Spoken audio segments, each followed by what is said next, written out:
Bom, gente, boa noite para todos, né?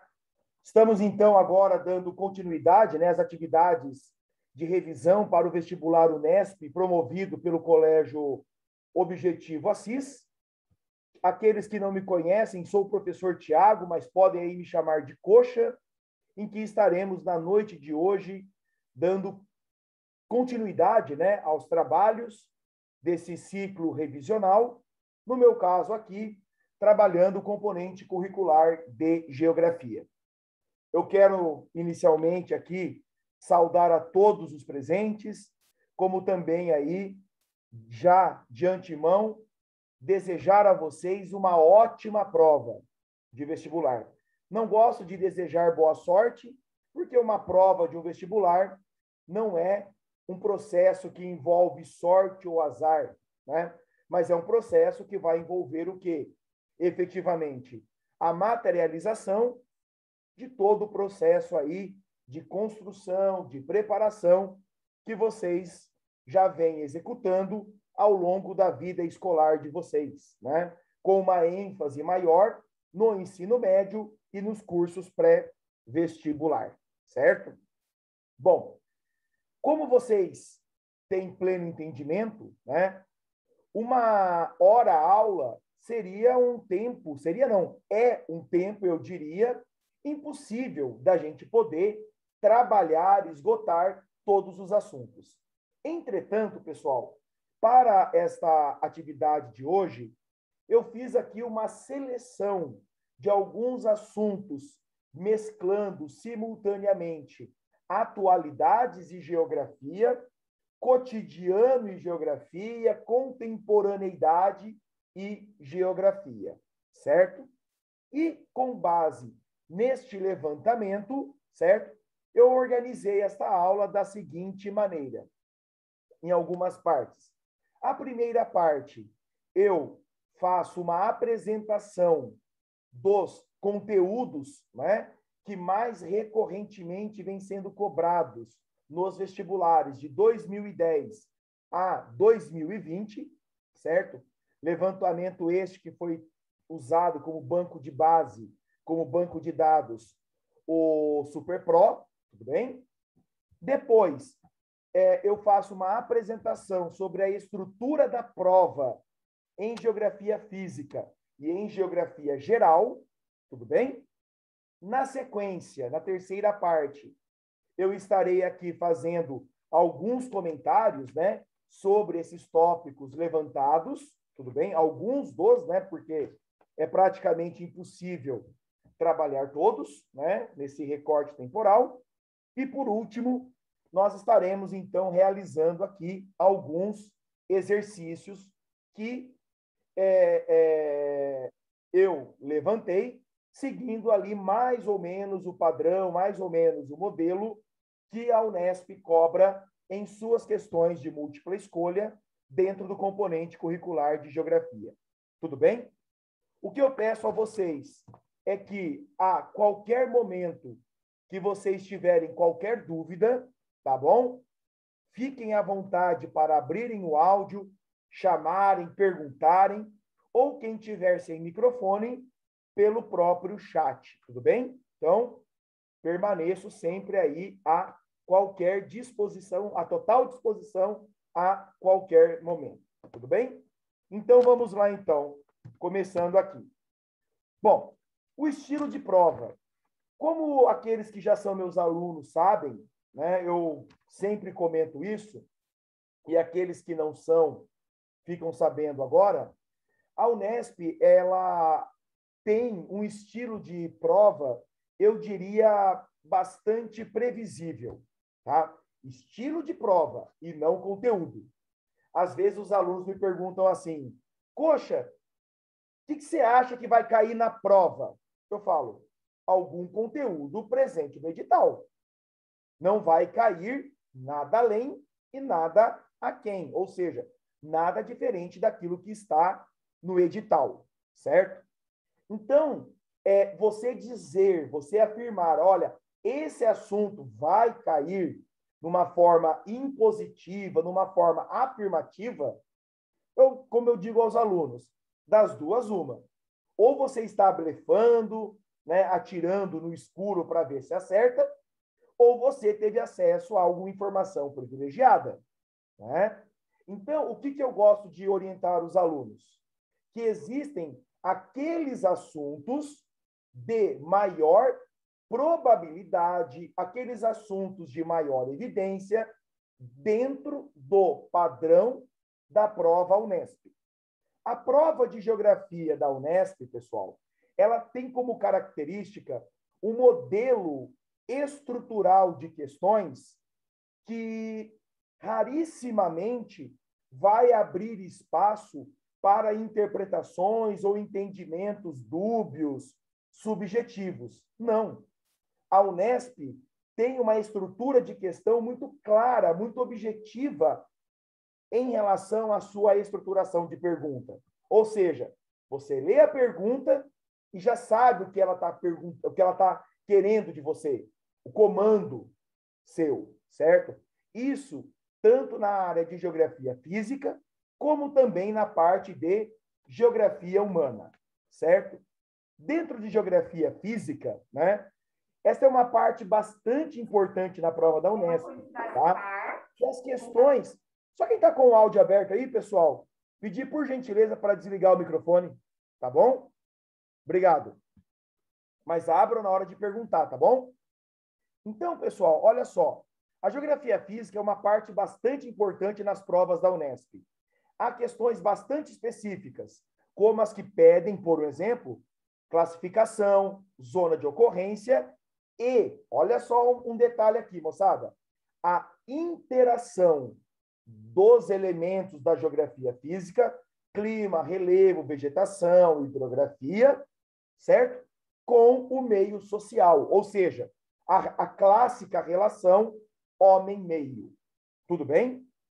Dentro deste quadro físico, dentro deste contexto de geografia física, né, vejam alguns assuntos, né, que acabam aí tendo uma maior evidência, como, por exemplo, questões ligadas, né, às ações humanas e seus impactos na biosfera, aqui entrando, por um exemplo, as questões ligadas à poluição atmosférica, às mudanças climáticas, há alguns eventos climáticos atmosféricos, como, por um exemplo, inversão térmica, a formação de ilhas de calor, certo? No contexto da litosfera, entrando aqui, por um exemplo, no contexto, né, da geologia, né, estruturas geológicas, tipos de rochas, processos de formação, tipos de solos, técnicas conservacionistas do solo, certo? E também um termo, gente, que é importante vocês lembrarem aí, o chamado antropocenismo, ou período antropoceno, né?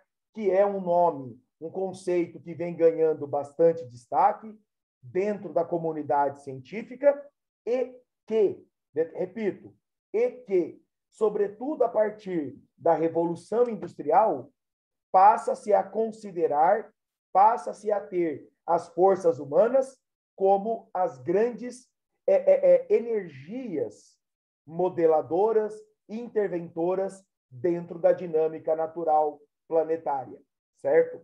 Ou seja, o planeta, né, dentro da sua estruturação, dentro da sua dinâmica, ele passou por vários processos, né, de transformação, de reconfiguração. Entretanto, processos que se deram ao longo do tempo e do espaço em uma escala muito lenta, diferente das transformações que se estão em curso, sobretudo a partir da Revolução Industrial, tendo como grande força propulsora as ações humanas, certo? Um outro termo que pode aparecer também, né, pessoal? A questão de eventos climáticos, né? Fenômenos climáticos como El Niño e Laninha, certo? Questões ligadas aos movimentos sísmicos, tá? Eu acredito que essa temática se conectando com aquele evento que está acontecendo, né, nas Ilhas Canárias, na Espanha, tá? Eu acredito que esse específico ainda não venha a cair, mas pode ser, né, que apareça alguma coisa aí nessa direção, tá? Nós temos questões ligadas também à desertificação, ou seja, as ações humanas que estão acelerando os processos de desertificação. Já na geografia humana, né, esse é um ponto que muitos entendem como um grande vilão da prova, né? Por quê?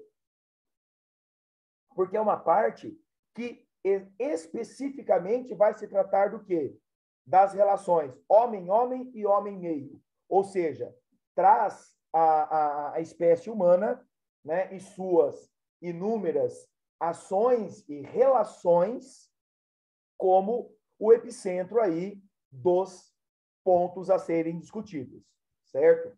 Então, nesse contexto, entram questões ligadas como urbanização, demografia, fluxos migratórios, né?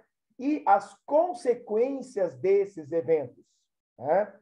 Podemos citar e temos que citar também, dentro do contexto de geografia humana, né? Peculiaridades, né, de cada um dos continentes, América, Europa, África, Ásia, sobretudo no que diz respeito às questões econômicas, às questões políticas e às questões militares, certo? Então, com base no banco de dados estatístico do site SuperPro, ok? O que nós temos aqui, pessoal? Na prova de geografia na Unesp, dentro do recorte temporal 2010 a 2020. Então, nós temos ali uma leve predominância da geografia geral em relação à geografia do Brasil, tá? Lembrando que na geografia geral, como na geografia do Brasil, dentro desta divisão aqui, estamos contemplando quadro físico e quadro humano. Eu, particularmente, não gosto muito dessa desassociação absoluta entre geografia física e humana. Por quê? E aí, voltando ao ponto que nós estávamos conversando no slide anterior, né? A Unesp, ela tem muito essa pegada, moçada, de correlacionar elementos da geografia física com o homem e elementos antrópicos no meio físico, né? Então, no contexto de Unesp, não é muito comum, não estou dizendo que não caia, mas não é muito comum a aparição de questões com essas características, tipo, totalmente desconectado, tá? Dentro de geografia geral, olha só, geografia física, geografia econômica, geopolítica, questões ambientais, geografia humana e alguns aspectos de geografia temática, como, por um exemplo, cartografia, tá? No Brasil, vejam vocês, gente, que nós temos aqui alguns elementos de semelhança. Por um exemplo, a parte física e as questões econômicas são o quê? Os pontos predominantes. Agora, em geografia humana, que na geral é a penúltima, na parte do Brasil, ela vai ser o quê? A terceira, onde entram questões como, por exemplo, fluxos migratórios, questões ligadas à demografia, questões ligadas ao IDH, certo? Aí entram as questões ambientais, a questão de geografia regional do Brasil e, por último, a parte de geopolítica. Lembrem que eu falei para vocês que a Unesp ela não tem muito esse caráter de trabalhar questões ambíguas, questões de dupla, tripla, quádrupla possibilidade de interpretação.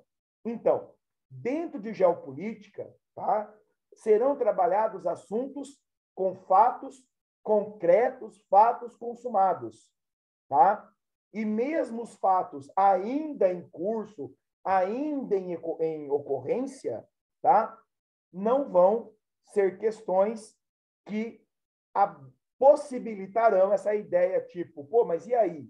Será, né, que dentro de uma ideologia, eu olho determinada vertente, ou esse mesmo assunto a uma outra ideologia, eu tenho uma compreensão diferente? Não tem muito disso, tá? Pessoal, outra coisa que eu quero deixar aí como dica para vocês, tá? Sempre, repito, sempre que vocês estiverem entrando em contato com a questão, lembrem de alguns pontos, algumas dicas valiosíssimas que eu vou dar aqui. Primeiro, toda pergunta está dividida em duas partes: contextualização e comando. O que é a contextualização? É o texto introdutório, que pode ser 1 ou 2 parágrafos, que pode ser, por um exemplo, um recorte de jornal, certo? Que pode ser uma composição musical. Enfim, o texto de contextualização é o momento em que o organizador da prova apresenta a você, candidato, a temática central, repito, a temática central da pergunta. Na sequência, vem o comando. O que é o comando da prova? O comando da prova é o que a pergunta quer saber de você. Qual resposta que você tem que dar, certo? E aí surge um ponto, moçada, que vocês precisam ficar atentos. Gente, sempre que tiver um texto introdutório, a resposta, ela vai o quê? Dialogar com este texto.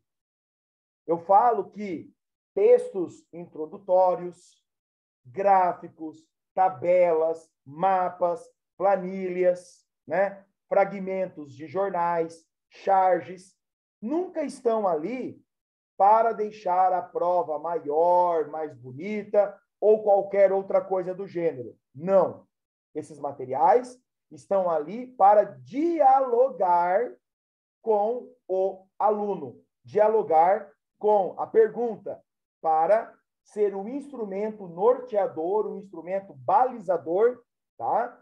Da leitura e resolução da situação, problema da questão. Ok? Então, vamos para a nossa terceira parte.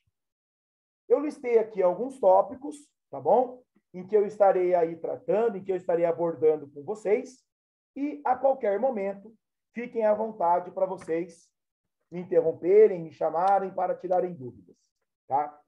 O primeiro ponto aqui, pessoal, vai entrar no contexto da geopolítica contemporânea, tá? Estados Unidos e União Europeia, certo? São duas áreas do planeta, né? Estados Unidos enquanto país, União Europeia enquanto bloco econômico que contempla aí um conjunto de economias europeias de forte poder econômico, tá? Que hoje vem enfrentando aí uma certa instabilidade, sobretudo ligado ao Brexit, mas depois nós vamos comentar mais sobre isso, tá? São duas áreas que representam o quê? Centros importantes e estratégicos para a colocação de produtos brasileiros, tá? Não é nenhuma novidade que o Brasil ele é um grande produtor de gêneros agropecuários de diferentes ordens, né? Tanto de proteína animal, como também diferentes tipos de proteína animal, diferentes tipos de proteína, né? E outras massas vegetais, tá? E boa parte desta mercadoria, seja na forma de matéria-prima, seja na forma de produto semi-industrializado, é destinado para o mercado externo. E Estados Unidos e União Europeia, com muita recorrência, adotam o quê? Essas duas práticas que trazem aí, que são aí bastante nocivas, que trazem muitos prejuízos ao nosso mercado, ao nosso comércio internacional, tá? Quais são essas práticas? Subsídios e protecionismos. Tanto subsídios quanto as medidas protecionistas, como, por um exemplo, o aumento das tarifas de importação, são medidas adotadas por esses, né, por essas áreas citadas, por esses agentes citados, que tem por finalidade, repito, que tem por finalidade o quê? Proteger, defender o produtor deles da concorrência com o produto importado, no caso, o produto brasileiro, certo? Em relação aos Estados Unidos, os principais produtos que o Brasil, com muita recorrência, precisam entrar na OMC, recorrer junto à OMC, Organização Mundial do Comércio, que inclusive foi uma das questões da Unicamp, agora, neste último final de semana, né? Quais são os produtos que o Brasil muitas vezes enfrenta dificuldade de colocação no mercado estadunidense? Açúcar, carne bovina, suco de laranja e etanol, certo? No caso da Europa, tá?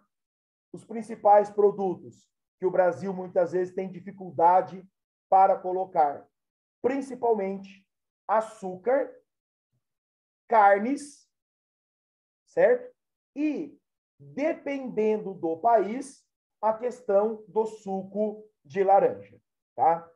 Em relação à União Europeia, pessoal, é importante lembrar que há mais de 20 anos, União Europeia e Mercosul estabelecem um certo, digamos assim, entre aspas, né, um certo namoro, uma certa relação de diálogos para o estabelecimento do quê? De um acordo interblocos. Não seria mais um acordo econômico entre países, seria um acordo entre blocos, acordo econômico, certo? E a ideia deste acordo interblocos, no caso, União Europeia e Mercosul, seria um mecanismo para quê? Para a redução de burocracias, para a redução de cargas tributárias e, assim, uma maior fluidez no comércio global, certo? Entretanto, pessoal, o que é importante nós estarmos aqui destacando? Que dentro da União Europeia, tá, passamos a encontrar muita resistência por parte de alguns países, principalmente a França, que é um grande produtor de gêneros agrícolas, que entende que se essa parceria for consolidada, a sua agropecuária, o seu produtor, seria muito prejudicado com a entrada do produto brasileiro, né?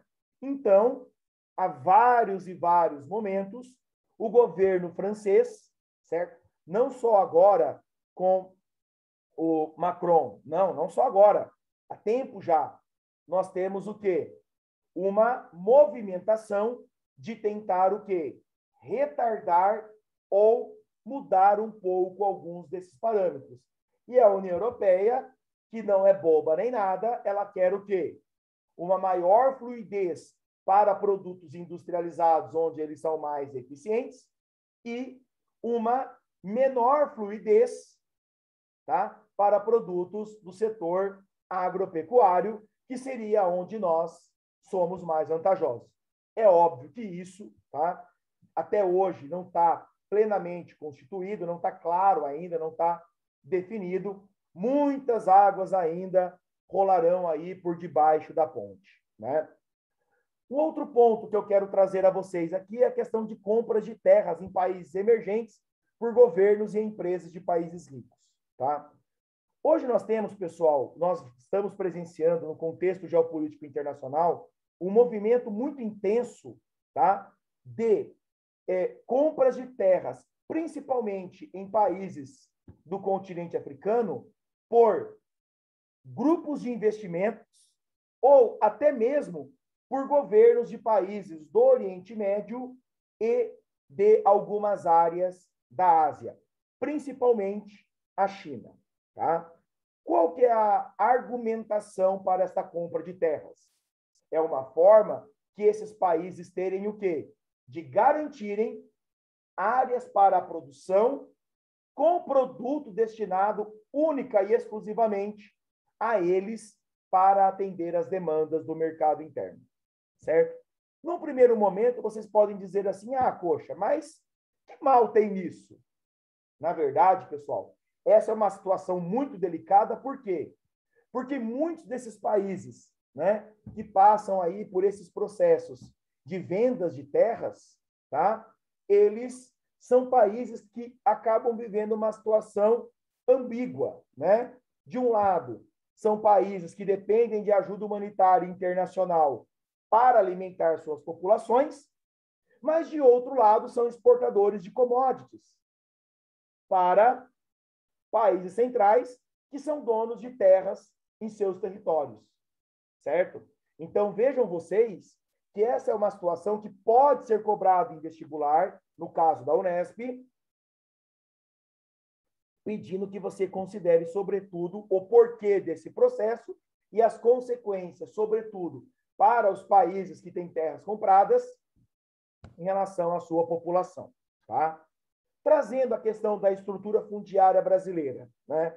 Esse é um problema que as origens remetem ao nosso período colonial, né? O Brasil é um país gigante territorialmente, 8,5 milhões de quilômetros quadrados, né? Quase aí 45% da América do Sul, quinto maior país do mundo em extensão territorial e em população, é uma coincidência, não tem relação direta, tá? Mas um país que é reconhecido historicamente, não é, infelizmente, um problema de origem do tempo presente, mas um problema de contexto histórico há bastante tempo constituído, bastante tempo consolidado, marcado aí por uma enorme desigualdade social, né?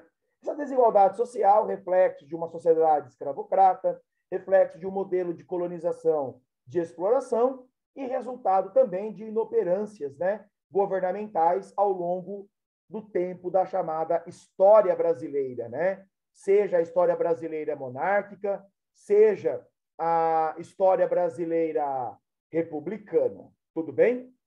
Neste contexto, a desigualdade social ela vai acabar influenciando onde? Na desigualdade fundiária. Ou seja, quando nós olhamos o quadro agropecuário brasileiro, nós vamos nos deparar o quê? Com uma enorme desigualdade quanto às distribuições de terras. Então, nós temos, eu vou pegar as duas pontas da tabela. As propriedades com até 10 hectares, com até 10 alqueires, desculpa, representam cerca de 47% das propriedades rurais no Brasil. Mas juntas, quase metade dos donos de terra ocupam pouco mais de 2,5% do total de área agrícola. Na outra ponta, as propriedades com mais de 1.000 alqueires, certo? Elas representam menos de 1% do total de propriedades rurais. Em contrapartida, elas representam mais de 50%, pouco mais de 50% das áreas agricultáveis do país. Então, vejam vocês, né, a enorme desigualdade, o enorme desequilíbrio entre tamanho e acesso, tamanho da propriedade e acesso / domínio à terra. Uma situação que reflete muito, tá? O contexto aí histórico que eu citei, e pode esse tema aparecer para vocês em vestibular, ligando, por exemplo, aos movimentos sociais pela reforma agrária, as consequências sociais dessa má distribuição de renda, tá? A Unesp trabalha muito nessa vertente, dessa conectividade com as questões sociais. Olha o ponto lá, Geografia do Brasil, Geografia Humana, o terceiro mais cobrado, tá? Deixa eu ver aqui no chat se alguém perguntou alguma coisa. Emília, na verdade, eu já mandei esses slides no grupo. Mandei hoje um pouquinho antes de começar a aula, tá? Rafael, ele perguntou assim, prof, não é isso que está acontecendo com a Amazônia? As empresas de fora comprando terra aqui? Rafael, seguinte, o que acontece? Tá?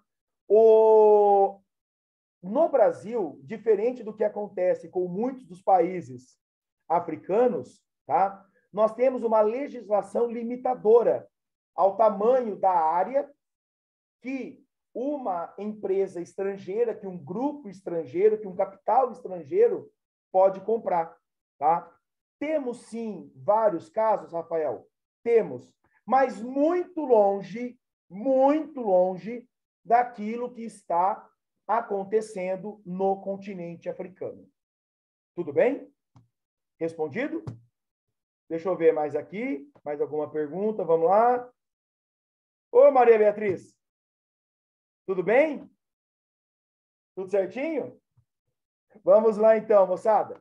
Então, qualquer dúvida, fiquem à vontade e perguntem aqui no chat ou me chamem no WhatsApp, abram um áudio e perguntem, tá bom? Então, vamos lá aqui, pessoal. Em relação à urbanização brasileira, o que nós temos que considerar aqui, pessoal? O Brasil ele é um país de urbanização recente ou tardia, tá? Ou seja, o nosso processo de urbanização começou a se desenvolver de uma forma mais intensa a partir dos anos 50, tá? E é um processo que está diretamente ligado a três outros fenômenos. O primeiro, o processo de industrialização. Segundo, o processo de mecanização, tá? Do setor agrícola, mecanização agropecuária, que acabou se tornando uma mola propulsora do êxodo rural, ok? E ainda a própria explosão demográfica, certo?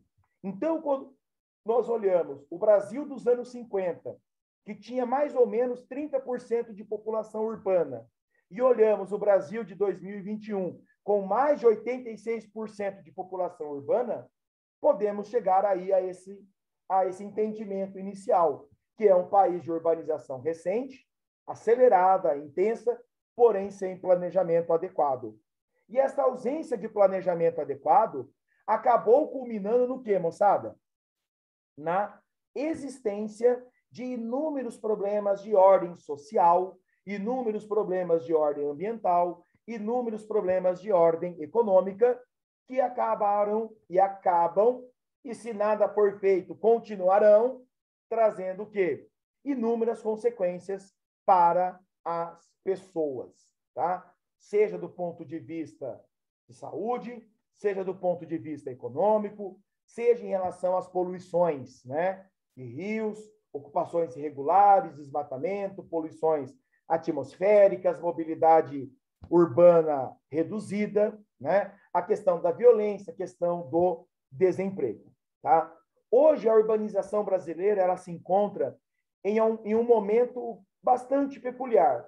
Primeiro que nós estamos, há algumas décadas, assistindo um movimento de interiorização, ou seja, o movimento de crescimento das chamadas cidades interioranas, reflexo também dessa mudança e dessa descentralização econômica e industrial que outrora esteve nas capitais e hoje vindo também para o interior. Fato 1.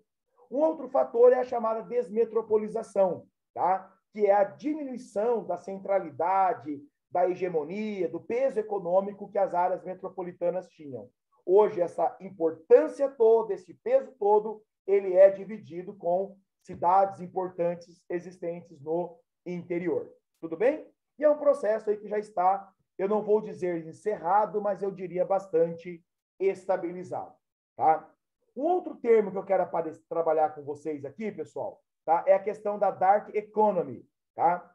Entendam por dark economy, tá? Numa tradução simples, como economia obscura, economia nebulosa, tá? Esse termo, pessoal, ele é muito empregado quando nós falamos do mercado internacional do lixo. O quê? Mercado internacional do lixo? Sim. Nós temos hoje, pessoal, inúmeros movimentos, certo? Internacionais, marcados por países ricos, Estados Unidos, Canadá, vários países europeus, tá? Mandando o próprio Japão, estava me esquecendo, mandando o seu lixo para países pobres. Mas, poxa, como que esses países pobres aceitam isso? Na verdade, não é que eles aceitam, eles recebem para receber esse lixo. Então, literalmente, esses países centrais não estão colocando a sujeira debaixo do tapete, estão jogando a sujeira no terreno alheio e se sobressaindo, se fazendo valer pelo seu maior poder econômico e, com isso, transferindo o problema para esses países pobres, que, além dos problemas ambientais decorrentes, né, deste volume absurdo de lixo gerado e recebido, né, dos problemas ambientais, também temos problemas sociais. Por conta disso, muitas pessoas desses países pobres, na sua maioria africanos, países africanos, tá? E que Gana é um dos grandes receptores desses materiais, tá? Acabando que tendo parte de sua população vivendo nessas condições insalubres, ok? Fica a dica aí.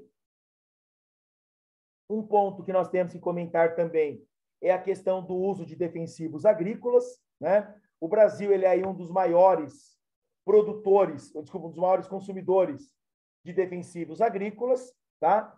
Sendo que nesse mercado, tá? Nós temos aí uma mescla de situações. De um lado, uma questão de necessidade mesmo, até porque a agropecuária moderna, a agropecuária capitalista, a agropecuária comercial, certo? Ela se viabiliza muito em razão do quê? Dos benefícios, podemos assim dizer, decorrentes do uso desses defensivos. Entretanto, nós temos uma indústria que tem um lobby, que tem um poder econômico muito forte, que muitas vezes usa desse poder econômico para influenciar decisões políticas e pode ser que ocorra também o quê? De produtos nocivos à saúde humana e também ao meio ambiente serem utilizados. E pode aparecer ainda, tá? Dentro de uma questão de vestibular, o próprio ponto do contrabando de alguns defensivos agrícolas que são proibidos de serem usados no Brasil, mas que, repito, mas que chegam ao Brasil e são utilizados, sobretudo na rota via Paraguai, tá? Paraguai e Bolívia, mas principalmente o Paraguai, tá? É importante destacar também, pessoal, e aí pode aparecer numa interdisciplinaridade, tá? Questões, por um exemplo, conversando com a biologia, uma temática dessa conversando com a química, né? Os impactos na saúde humana, certo? Bom, em relação ao Brexit, né? O que é o Brexit? O acrônico Brexit é a junção de duas palavras, né? Breach mais exit, ou seja, saída do Reino Unido da União Europeia.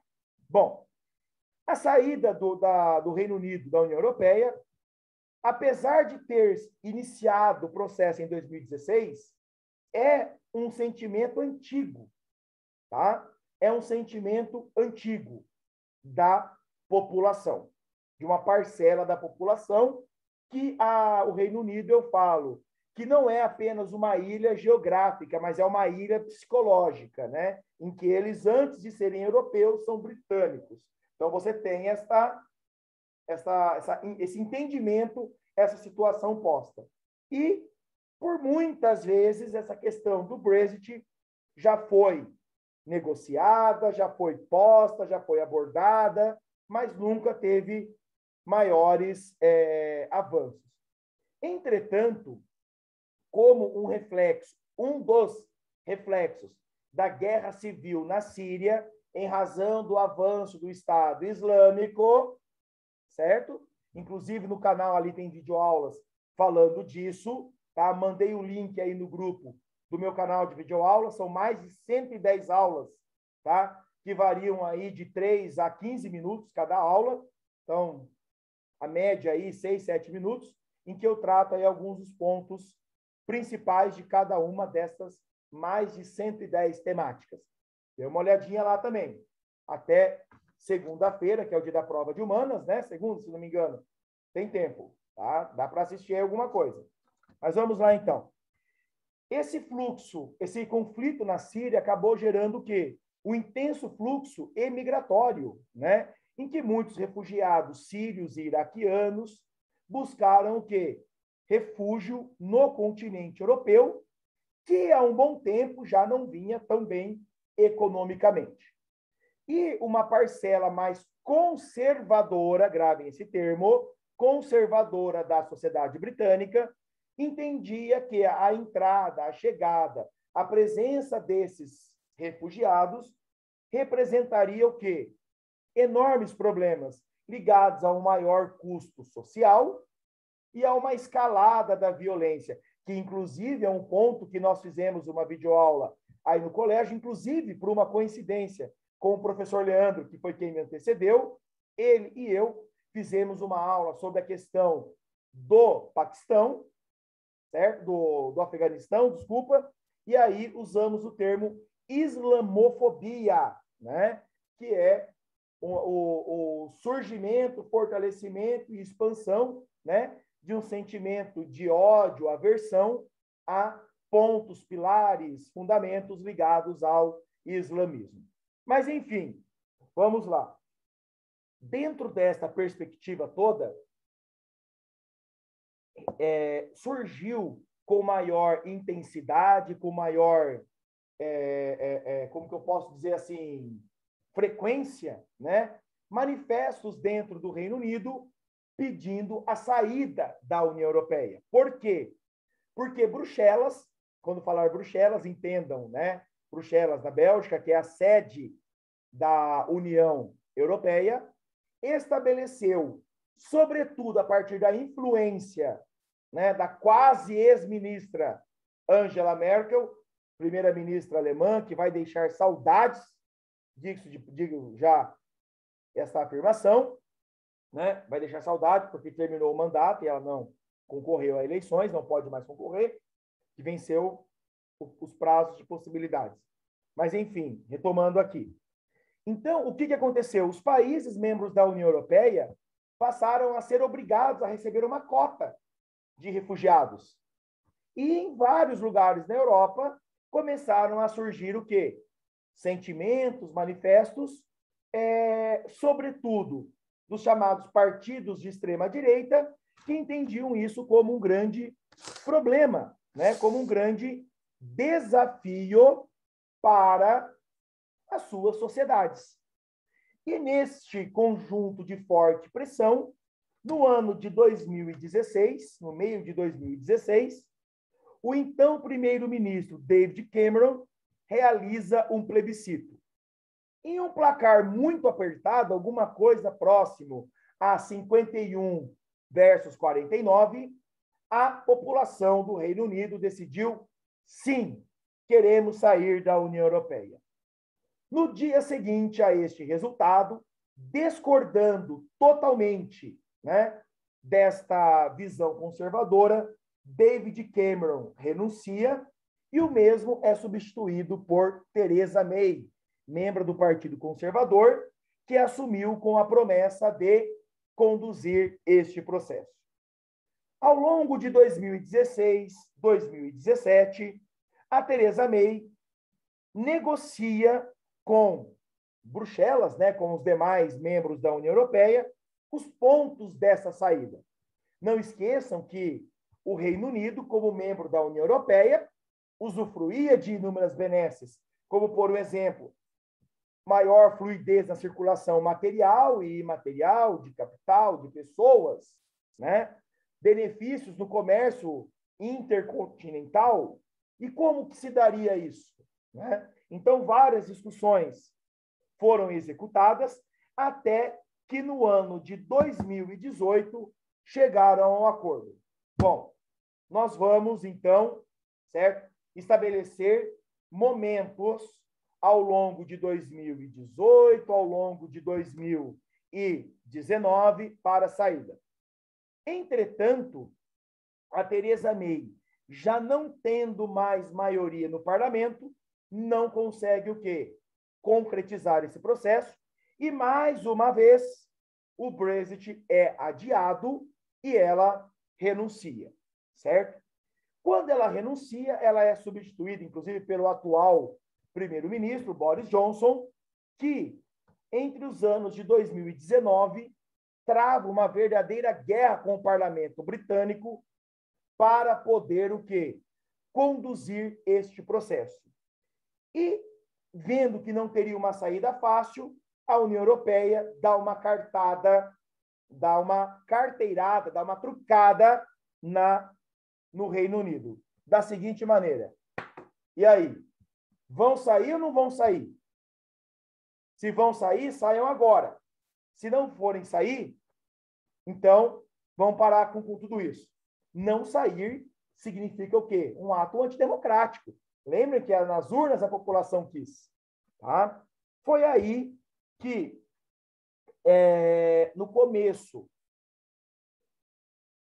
de 2020, né, foi então estabelecido que, ao longo de 2020, iniciaria-se então um processo de transição de saída que se concretizou oficialmente no último dia 31 de janeiro de 2020, certo? Então, hoje, no vestibular, podem colocar, caso caia, Reino Unido não pertence mais à União Europeia, certo? Em relação à questão energética, o que nós temos que comentar?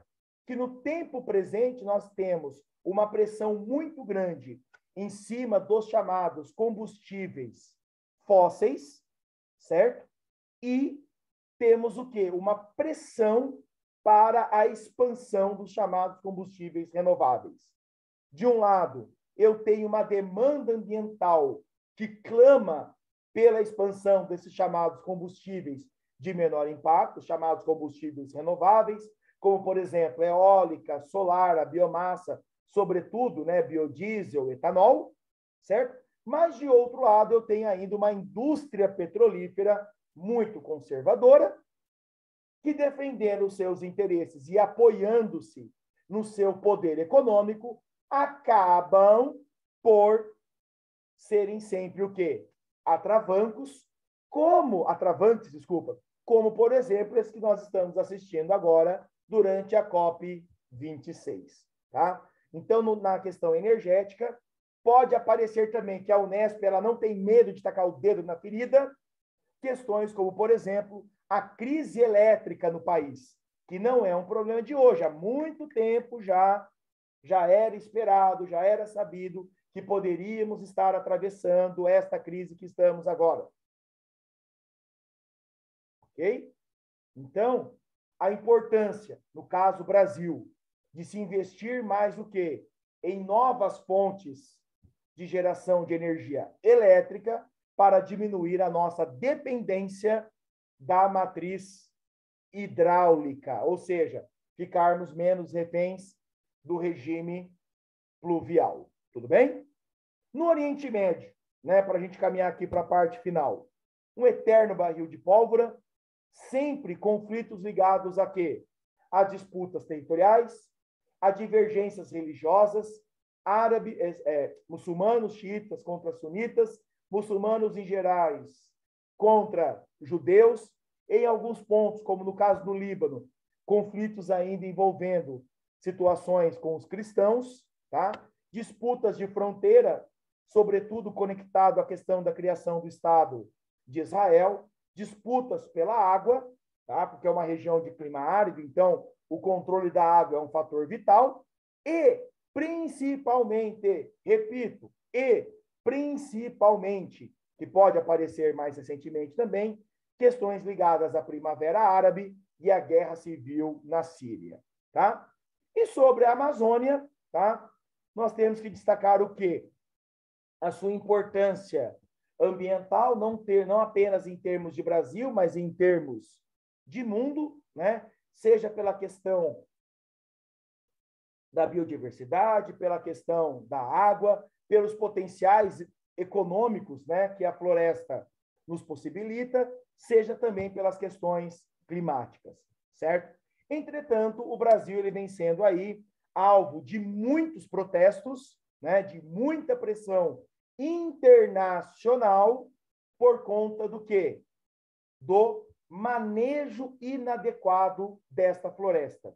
De um lado, nós temos países que financiavam projetos de proteção, de preservação da Amazônia e que hoje já não fazem mais esse repasse, sob o argumento de que o Estado brasileiro é negligente. Quando eu falo Estado brasileiro, não estou me referindo na personificação de indivíduo A, B, C, D ou E, mas dentro de um processo histórico que hoje de Amazônia, mais de 12% da sua área original já não existe mais.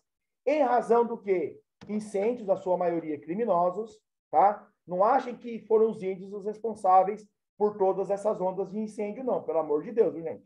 Tá? Ali foi o quê? Grileiro, muitos agropecuaristas ocupando irregularmente terras, tá?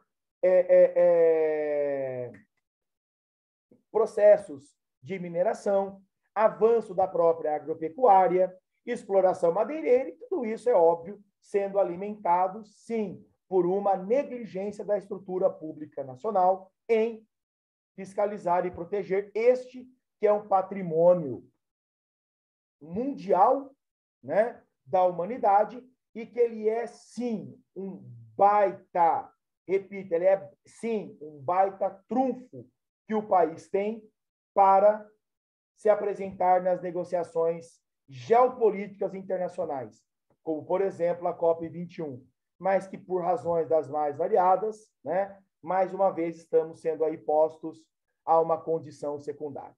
Tudo bem? Pessoal, o tempo previsto já, na verdade, está estourando já. Vou fazer uma questão, pelo menos, para a gente dialogar um pouco. Olha só, vamos lá. Então, aqui, a urbanização é um sinal característico da modernização econômica. A transferência da população do meio rural para o meio urbano acompanha a transição de um padrão de vida econômica apoiado na produção agrícola fechada e autossuficiente para o outro, baseado na indústria, no comércio e nos serviços.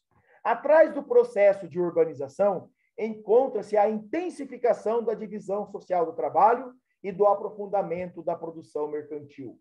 Texto do sociólogo Demétrio Magnoli.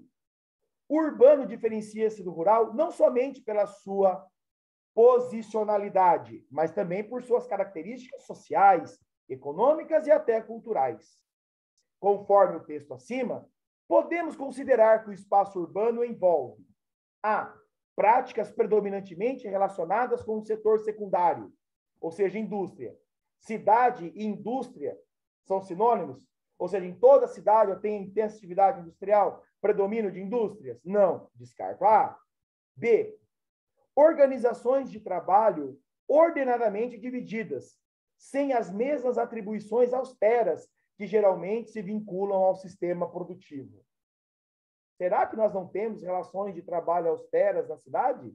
Será que relações de trabalho austeras são privilégios só do meio rural? C. Uma menor relação entre o custo e benefício para o trabalhador, em razão da presença de maquinários no cerne da produção, ao contrário do que acontece no meio rural.